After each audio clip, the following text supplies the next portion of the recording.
Welcome to IT Playground Podcast, where technology meets innovation. Join us as we explore the latest trends, insights, and expert opinions on all things IT. So I want you to just think about your physical wallet for a second. That piece of leather you carry around everywhere, it's dying. Yeah, completely. But pretty soon, your entire civic existence, from your birth certificate to your banking rights, it's all going to live exclusively inside the smartphone in your pocket. But what happens if that device is compromised? That is the big question. Right. So today we're doing a deep dive into this massive transition. South Africa is moving from paper identity documents to a fully digital identity ecosystem under this new Home Affairs at Home strategy. Right, this huge shift. Massive. We've got this fascinating stack of policy documents and comparative analyses here. So we're going to explore the incredible conveniences of this new system, the terrifying cybersecurity risks, and what South Africa can actually learn from India, Kenya, and Nigeria. Because they've already tried this. Exactly. Yeah. Okay, let's unpack this. For decades, South Africans have relied on that legacy green barcoded ID booklet. Right, the classic green book. Yeah. But when you read through these policy documents, you realize it's basically a leaky, outdated paper filing cabinet. Yeah. You can lose it, it gets stolen, someone can physically swap the photo. The research actually says the Green Book is 500% more vulnerable to fraud and identity theft than physical smart ID cards. Yeah, 500%. It's just way too easy to manipulate these days. And that's exactly why the state is moving away from the old Home Affairs national identity system. HANIS. Right, HANIS. It was incredibly limited. Think of it like a giant digital shoebox that only stored photographs and basic thumbprints.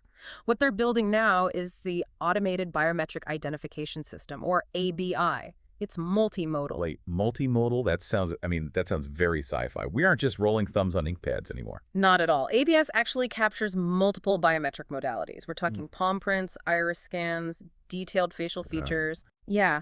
And the crazy thing is, this digital identity, it starts the literal second you're born. The new official identity management policy requires universal birth recording on the national identity system. The NIS. Right. Every single birth on national territory goes on the NIS, regardless of the parent's citizenship status. That is a massive structural change. It is, but you need it to establish a single authoritative population register, Plus, they're introducing some really progressive markers, like an X-gender category. That's great. Yeah, and they're lowering the ID application age down to 10 years old. Wait, 10? That's wild. But, okay, the logistics of this just blow my mind. They started a 3-year paper conversion project back in 2023 to digitize 340 million physical civic records. Yeah, 340 million. How do you even scan that much data without breaking the government? Well, you can't do it alone. The Department of Home Affairs is relying heavily on public-private partnerships. They're actually turning ABSA bank branches into smart ID capture nodes. So you just go to the bank to get your biometric data taken. Exactly. And they're using mobile units to reach remote areas. Okay, so what does this all mean for you, the listener, when you're just trying to open a bank account or apply for a job? Do you have to hand over your entire digital life story every single time? No, and that's the beauty of it. They're introducing a credentials wallet using attribute-level control. Attribute-level control. Okay, give me an analogy here.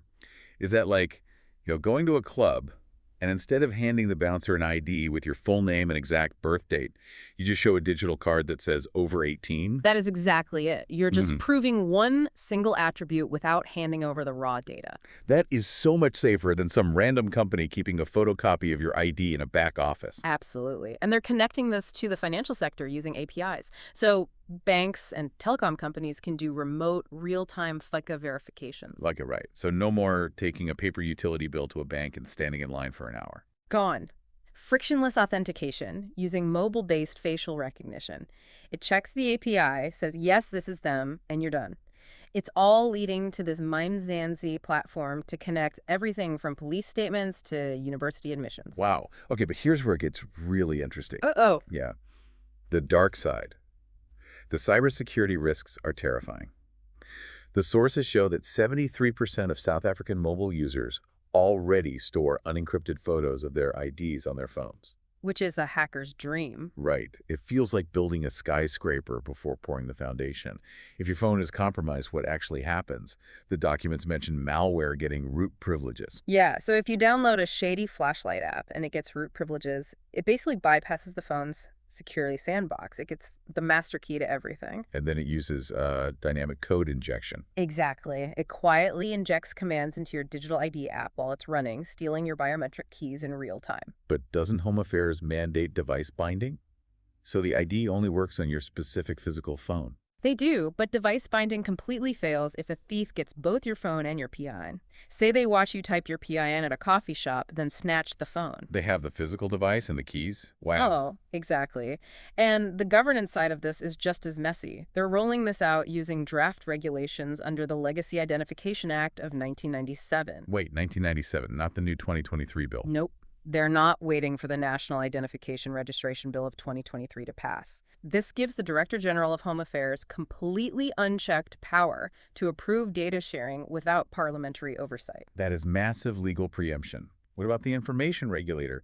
Don't they enforce POPI to protect our data? They do enforce POPI, yeah, but the sources point out they lack the specialized technical capacity to actually audit these complex biometric APIs. That's concerning. And this brings up the global cautionary tales, because we aren't the first to try this. Look at India, Kenya, and Nigeria. How did they do? Well, India built Aadhaar. 1.2 billion people connected via the Jam Trinity Jandan bank accounts, Aadhaar identity, and mobile. But the tech failed. Right. Horribly. Technical failures meant vulnerable people were literally denied welfare because the system couldn't read their worn-down fingerprints, and private companies started forcing people to use it. Right, for just basic bank accounts or SIM cards. Yeah. The Supreme Court of India, specifically the Justice K.S. Puttaswamy ruling, actually had to step in and stop private companies from making it mandatory. Okay, what about Kenya? They had the Maishanamba system. Yeah, and their high court completely halted it. Really? Why? The government didn't do a Data Protection Impact Assessment, a DPIA. Plus, groups like the Nubian Rights Forum prove that digitizing the system just deepened historical discrimination against border and minority groups. Because if it's already hard to get paper documents, digital just makes it worse. Exactly. And then there's Nigeria. They launched an 11-digit NIN system mandated for SIMs and banks. And that was a disaster because of third-party API security, right? A total disaster. Hackers bypassed the government by going through weak third-party telecom vendors. It led to rampant SIM fraud and digital loan fraud. Imagine waking up and finding out someone took out a loan for 50,000 Rand in your name just because a third-party API was weak. 50,000 rands. That is terrifying. And their servers kept crashing, which literally locked citizens out of basic services. So bringing this back to South Africa, how do we avoid that? The sources talk about functional coercion. The system is technically optional, but is it? Not really. If you don't have a smartphone, you get left behind. It accidentally automates historical exclusion. Right, heavily impacting rural, elderly, and low-income populations. Exactly. So the fix is, first, wait for the 2023 primary legislation to actually pass. No more legal fragility. Yeah, get the foundation right. Second, create an independent, specialized digital identity oversight authority. Third, mandate comprehensive DPIAs before launching anything. And they have to guarantee that non-digital smart ID cards and physical services remain fully funded. Sure. Absolutely. You cannot penalize people for not having a smartphone. And for those who do have smartphones, how do we stop the malware? The architecture has to implement zero-trust security and hardware-level cryptographic isolation. Meaning, the biometric data is physically locked in a separate microchip on the phone. Exactly. Wow. Well, it really leaves you with a lot to think about. As our biological bodies and our civic rights literally merge into a string of API calls and digital wallets, you have to ask yourself, what happens to your existence in the eyes of the state if the grid goes down, your battery dies, or an algorithm simply decides it doesn't recognize your face anymore? Thanks for tuning into IT Playground Podcast. Join us next time for more tech talk, insights, and innovation. Don't forget to subscribe and follow us for more.